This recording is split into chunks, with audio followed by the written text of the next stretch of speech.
안녕하세요. 무엇이든 읽어드리는 북문 아저씨입니다. 지금 읽어드릴 책은 사마천 사기 시집칠회입니다. 불운한 장군. 한무제 6년 이광은 후장군이 되어 대장군인 위청과 함께 흉노를 정벌하였다. 그런데 많은 장군들이 적의 머리를 베고 포를 잡은 공으로 제후가 되기도 했지만 이광의 군대에는 그러한 공을 세운 적 없었다. 2년 후 이광은 4천여 명의 병사를 이끌고 우북평에서 흉노 정벌에 나서게 됐다. 박망우 장군이 1만의 기병을 이끌고 이광과 함께 출정하였다. 양군은 서로 다른 방향으로 진군하였다. 이광의 부대가 수백 리쯤 행군을 할 때 흉노 자연왕이 이끄는 4만여 명의 기병에게 보이었다. 병사들은 모두 매우 겁을 먹었고 이광은 곧 그의 아들 감에게 적정을 살피도록 하였다. 감은 수십 명의 기병만을 이끌고 흉노병의 포위를 돌파하여 적의 좌우를 분리시켜 돌아와 말했다. 흉노병이 쉽게 상대할 수 있습니다. 그제야 병사들은 마음을 놓게 됐다. 이광은 모든 사병들에게 원형으로 진을 치게 하고 모두 적군을 향하도록 하였다. 흉노병들은 맹렬하게 전공하여 화살을 소나기 치는 포격에 하더니 한나라 병사의 감수가 죽고 화살도 거의 떨어졌다. 이광은 병사들에게 활의실을 잡아 화살을 겨누고 쏘지 말라고 명령하고는 자기가 큰일로 적의 부장을 쏘아 쓰러뜨리고 잇따라 몇 명을 쏘아 죽이니 흉노의 공세가 점차 효과됐다. 이때 날이 어둑해지자 병사는 모두 하얗게 얼굴색이 질렸다. 하지만 장군은 오히려 태연자애가 있고 더욱 부하들을 정리해줬다. 군중의 병사들은 이후 모두 이광 장군의 용기를 존경했다. 이튿날 다시 격전이 벌어졌는데 이때 박모아의 군대가 도착해 흉노적은 포위를 풀고 철수했다. 그러나 한나라 군대는 피로에 지쳐 추격할 수 없다. 이 싸움에서 이광의 군대는 거의 전멸당했다. 전쟁이 끝나고 귀환한 뒤 한나라 법령에 의하여 박마오는 지차하여 합류가 늦었으므로 참수제에 해당하였다. 그러나 그는 속죄금을 내고 평민이 되었으며 이광은 공과제가 비슷하여 상이 없었다. 그의 이광은 당제 이채와 함께 한 문제를 모셨다. 경제 때 이채는 공로가서 이미 이천석의 고관이 되었다. 이채는 무제 때 대왕의 성상이 되었고 무제 5년 경기장군으로 임명됐다. 이때 대장군 위청을 수행하여 흉노 우연왕을 공격할 때 공을 세우고 나간으로 공격했다가 어디 공순행에 이어 성상에 오랐다. 이채는 사람들이 하품 중위 중에 속하였고 이름이나 성망이 이광의 혈신이 미치지 못하였다. 하지만 이광은 자기가 봉업을 얻지 못하고 국인의 반열에 오르지 못한 데 반하여 이채는 유리의 봉에 거비스의 상공에 이르렀다. 이광의 부하였던 굴비와 사들 역시 봉에 오른 적 없다. 이광은 일찍이 기상을 점치는 음양과 왕씨에게 물은 적이 있었다. 나는 한나라에서 흉노 정벌을 시작한 이제 참여한 적이 없어. 그리고 각 부대의 조위 이하의 사람들 중에 재능이 중간에도 미치지 못하지만 흉노 토벌의 공공으로 후작을 받은 자가 수십 명이나 있어. 그런데 내가 다른 사람의 뒤떨어지는 것은 안 돼도 봉을 얻을 조그만 궁공수도 없는 것은 무슨 까닭이오. 내 관상이 후작에 봉해질 상이 아니라는 말이오. 아니면 내 운명이 원래 그렇게 돼 있어. 이에 왕실이 장군께서 스스로 생각하시 일찍이 후회한 적이 있었습니까? 라고 묻자 이광은 내가 농수대수를 지낼 적에 강족의 반란을 일으켰어. 그때 내가 그들에게 토항을 건자하여 항복한 자가 800명이었는데 나는 그들을 속이고 모조리 죽여버렸어. 지금까지 크게 후회했던 것은 오로지 그일 뿐이요. 라고 대답했다. 그러자 왕실은 이미 항복한 자를 죽이는 것보다 더 큰 죄는 없습니다. 이것이 바로 장군께서 자기를 얻지 못한 이유입니다. 라고 말했다. 어찌 구차하게 변명하려. 2년 후 대장군 위창한 대군을 이끌고 흉노토를 갔는데 이왕은 여러 차례 출정을 청했지만 무죄는 그가 연로한 이유로 허락하였다. 한참을 지나 비로소 그의 출정을 허가해 그를 전장군에 임명하였다. 위청은 포로를 잡아 흉노 순위가 있는 것을 알아내고는 스스로 정예공사를 이끌고 출정하고 이광계는 우장국 합류하여 동쪽길로 공개하도록 명령했다. 그런데 동쪽길은 우회하는 길이기 때문에 멀고 또 대군의 해군과 수경을 하기에는 무리 부족했다. 그래서 이광이 2층에 간청했다. 저는 전장군인데 대장께서는 저를 옮겨 동쪽길로 가라고 명령하셨습니다. 저는 젊은 시절부터 흉노와 계속 싸워왔는데 오늘날 비로소 신우와 대적할 기회가 생겼으니 아무쪼록 선두에 서게 하시어 선우를 잡지 못하면 제가 먼저 죽겠습니다. 하지만 대장군은 허락하지 않다. 그는 떠나기 전에 황제에게서 신신당부라 하는 말을 들었던 것이다. 이광 장군은 노령인데가 불운한 장군이요. 절대 선우와 맞붙어서는 안 돼요. 그렇기 때문에 소기의 목적을 달성하기 어렵기 때문이요. 또한 대장군은 당시 보모의 직위를 잃고 중장군으로 있던 공선호와 절친한 친구였기 때문에 이번 기회에 그의 공을 세워주고 싶었다. 이광도 당시 내망을 하고 있었는데 그는 계속 자신의 주장을 굽지 않다. 하지만 대장군 듣지 않았고 장사에게 문서를 봉해 이광의 마부에게 보내어 이광의 대장군은 그대에게 즉시 공군의 명령을 준수하기를 명하여 병사를 이끌고 우장군의 부대로 가라고 명령하였다. 이광은 매우 신기하고 불편해져서 대장군이 인사하지 않고 우장군과 함께 출발했다. 그런데 동쪽길을 알고 있는 자가 없었기 때문에 길을 잘못 들어서 대장군과 합류하기를 약속하고 뒤늦게 도착했다. 이때 대장군이 이끄는 주력 부대는 선우와 접촉하였지만 선우를 참잡는 데 실패한 채 철수하고 있다. 그래야 사마를 건너올 때 비로소 이광과 우장군의 군대가 만났다. 이광은 대장군을 알달한 뒤 자기의 군중에 들어왔다. 대장군은 장사를 파견하여 이광에게 양식과 술을 냈다. 그러면서 이광과 우장군에게 길을 잃은 계기를 물었다. 이광 위청은 황제에게 상사하여 작전의 상세한 곡절을 보고하려고 했던 것이었다. 그러나 유광은 대답을 하지 않았다. 그러자 저 대장군의 장사는 유광의 보들에게 대장군이 높이 가서 대질 신문을 하자고 급하게 제출하였다. 이에 유광 장군이 말했다. 부하들에겐 죄가 없으면 오직 내 자신이 잘못하기 길을 잘못한 것이다. 나는 직접 대장군 막부에 가서 신문을 하겠다. 유광 장군은 자기 막부로 돌아와서 부하들을 불러 모으더니 하늘을 우러러 탄식하였다. 내가 이제까지 종로가 70여 차를 싸웠다. 이제 다행히도 대장군을 따라 선우의 군대가 맞붙는다고 생각했는데 뜻밖에도 대장군은 나에게 멀리 우회하도록 명령을 하고 또 길을 잃었으니 이것은 하나의 뜻이란 말인가. 더욱이 내 나이 벌써 60이 넘었는데 어찌 다시 도필리와 대지를 할 수 있다는 말인가요. 그러고는 바로 칼을 베어 스스로 목을 찔러 자기라 했다. 이 소식에 진군의 장군과 병사들은 모두 울었다. 백성도 그를 아는 사람이든 모르는 사람이든 노인든 장이든 눈물을 흘리지 않은 사람이 한 명 없다. 남은 우장군은 심리에 넘어가 죄명의 죄에 해당하였으나 속죄을 내고 집으로 돌아가 평민했다. 이광에게는 당호, 초, 갑이라는 아들이 셋인데 모두 난관이었다. 언젠가 천장가 하늘과 노래를 하고 했는데 하늘이 다소 불손하게 행동하여 당호가 하늘을 치자 하늘은 도망쳐버렸다. 이에 천자는 이당호를 용기 있다고 생각했다. 이당호가 일찍 죽자 이초를 대군으로 태수로 임명하사 모두 이광보다 먼저 죽었다. 이당호에게는 능이라는 이름의 유목자였다. 이광이 군주에 죽을 때 이광은 표기 장군을 따라 출전했다. 이광이 죽은 다음에 이채는 성상의 신분으로 효경제의 농원이 공지를 침묵한 자로 형리에 넘겨져 처벌받아야 했다. 그런데 이채 역시 자살해버리고 신문을 받지 않았으므로 그의 범국은 못수되었다. 몇 년이 지나 천안 2년 가을 이사장군 이광리가 기병 3만 명을 들고 흉노의 우연왕을 기립천산에서 공개했다. 이때 이연왕에서는 그의 보병사 수천 명을 거리고 그에서 출가하여 북쪽으로 천여지를 진격하고 했는데 이는 흉노의 군사들을 분산시켜 이사장군 쪽으로 몰리지 않도록 하기 위해서였다.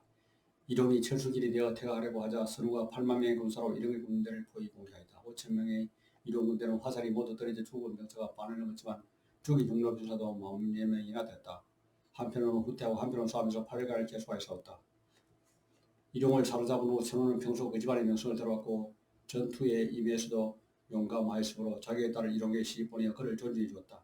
한나라 조지스는 이 소식을 듣고 이룡의 멋짐과 처자를 몰살시켰다. 이후 이시집안의 명성은 쇠락하였고 이시집안의 문객이던 농소의 사대부들은 모두 이를 수치로 여겼다. 45. 흉노의 열전. 우리는 우리 식대로 산다. 흉노의 역사. 흉노의 시조는 하우시의 후대로서 순유라고 생각된다.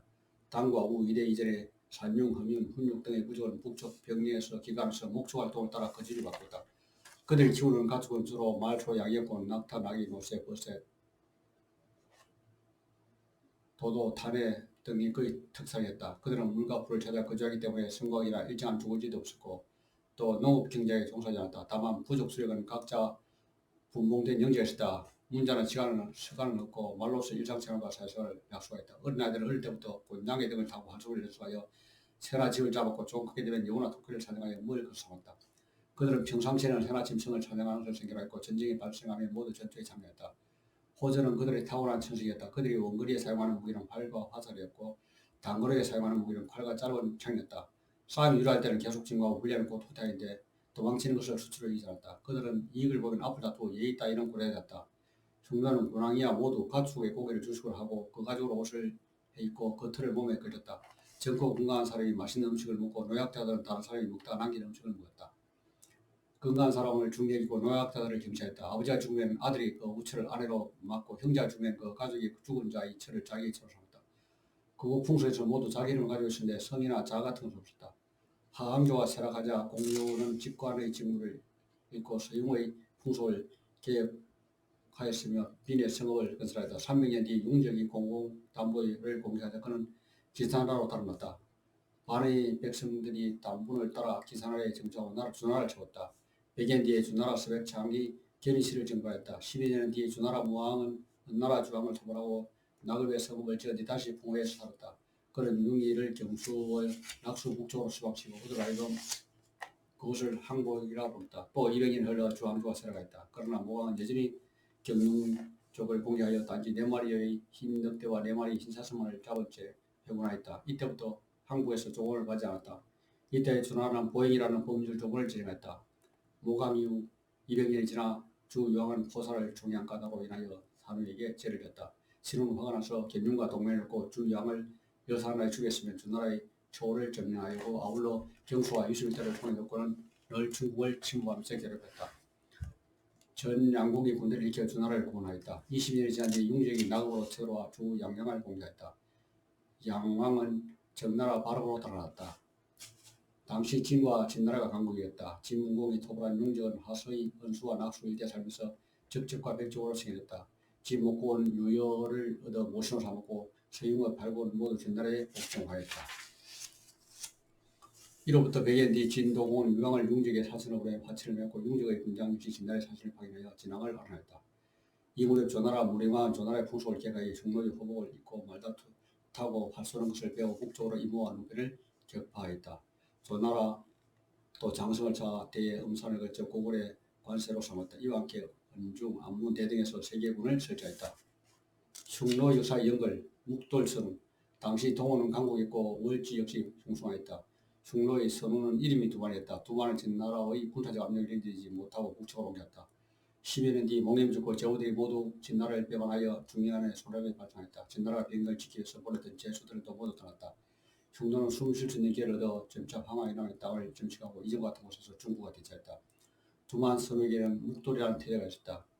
훗날 두만이 총애하는 왕후가 또 아들을 낳았다. 두만은 묵돌을 패하고 대신 왕후한 아들은 아들을 태자로 세우려 생각하고 묵돌을 월지에 인질로 보냈다. 묵돌이 월지로가 인질이 된 후 두만은 곧바로 월지를 공개했다. 흉노의 침을 받은 월지는 묵돌을 살해하고자 했다. 그러나 묵돌은 좋은 말을 훔쳐 그 말을 타고 흉노로 도망쳤다. 두만은 아들이 매우 용감하다 생각해 1만 개의 기병을 통사로 명하였다. 묵돌은 일종의 소리나는 화살을 만들게 하는 한편 그 이병들에게 활 쏘는 법을 가르치면서 내가 소리나는 화살을 쏘거든 너희들은 계속 내가 쏜 처지게 활을 쏘아라. 따르지 않는 자는 목을 베겠다라고 명령하고 전군을 이끌고 사냥을 했다. 묵돌은 소리나는 화살로 세나 짐승을 쏘아 마치고는 자기의 명령에 따르지 않는 자는 그 자리에서 몰렸다. 그러더니 묵돌은 이번에는 자기 애마를 향해 화살을 냈다. 그러자 보아가 안 되는 멈추다면서 화살을 날리기를 망신자였다. 그래서 묵돌은 즉시 그들을 베어버렸다. 얼마 전 지나 묵돌은 소리나는 화살로 자기가 총애하는 애첩을 쏘았다. 주위 사람들이 모두 크게 놀라 감히 사살하지 못했다. 묵돌은 역시 그들을 베었다. 얼마 지나지 않아 묵돌은 또 다시 사냥을 나갔다. 그리고 이번에는 아버지 두만의 애마를 쏘았다. 그러자 이제 보아들은 하나도 빠지지 않고 그를 따랐다. 묵돌은 이로써 보아들으니 자신의 명대로 움직여 자신에게 예언될 수 있다는 걸 알았다. 그리고는 곧장 아버지 두만 선을 따라 사냥을 나가 두만을 향해 소리나는 화살을 냈다. 그러자 계획된 보아들은 묵돌의 화살을 따라 일제히 화살을 날려버렸다. 두만은 이렇게 하여 아들에게 죽임을 당하고 말았다. 묵돌은 이어서 계모와 이복, 형제 및 복종하지 않은 중신들을 모조리 죽이고 스스로 선의 자리에 즉위하였다. 묵돌이 선의에 즉위할 무렵 동호족의 세력은 매주 강성했다. 묵돌이 아버지 두만을 죽이고 선우 자리를 빼앗았다는 소식은 바로 동호의 귀에 들어왔다. 그러자 동호는 자기를 사자를 보내어 두만이 애중지하던 천리만을 양도하라고 요구했다. 묵돌이 척근과 언론인데 그들이 입을 모아 말했다. 천리만 우리 형로의 법에 오니 거절해야 합니다. 그러나 묵돌은 한 마리 말을 아끼고 이웃 나라의 우위를 저버릴 수는 없는 일이다. 라며 동호 요구했다. 묵돌이 자신들을 두려워한다고 생각한 동호는 얼마 후 다시 사자를 보냈다. 이번에는 묵돌의 부인 한 명을 따라고 했다. 묵돌이 척거리기 언하지 이번에는 그들은 모두 성을 냈고 동호 사람들은 도리가 없습니다. 이제 부인까지 요구하더니 부디 공격명령을 내려주십시오. 그러나 묵돌은 이웃 나라에서 어찌 계집 하나를 아낀다는 말인가 하면서 자기가 총애하는 부인 한 명을 동호해버렸다. 그러자 동호는 더욱 독해버리는데 이윽고 흉노의 국경을 마구 침범하기 시작했다. 당시의 중로와 동호의 중간에는 전열에 걸쳐 사람이 사는 집 한 채 없는 분노의 항구지가 펼쳐졌다. 동호는 묵돌에게 사자를 방해하여 통화했다. 그들 중로와 원나라의 경계가 되어 있는 항구지는 그대들 중로는 갈 수 없는 곳으로서 나는 그것을 얻기를 원한다. 묵돌은 또 다시 접근 들어와 말했다. 그러자 몇몇 사람이 이렇게 말하는 것이었다. 어차피 아무짝에도 쓸모없는 땅입니다. 저도 되고 안 줘도 되는 겁니다. 그러나 이 말을 듣자 애정과 딸이 묵돌이 경고했다.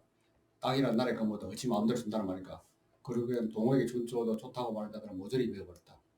그러더니 당장 말을 올려서 나라에 명령을 내리고 행동이 늦어 뒤에 도착한 자는 베어버리겠다 라면서 군사를 이끌고 동쪽으로 진격하여 동호를 지시했다. 그런데 동호는 묵돌을 없애기 위해서 방비를 소홀히 하고 있었다.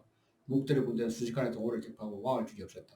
묵돌은 동호를 격파하고 바로 서쪽으로 진격하여 월주를 배치시켜 남쪽으로 또 면왕, 백양, 하나망을 변탄하여 진나라의 몽영에 빼앗겼던 중로 땅을 모조리 되찾았다. 당시 한나라 군대는 항우와 서로 정탈하고 있어 중원은 전라로 지쳐 있었다. 이론에 의해 묵돌은 감리계에서 병력은 30여만 명에 이르렀다. 이것으로 그러기를 마치겠습니다.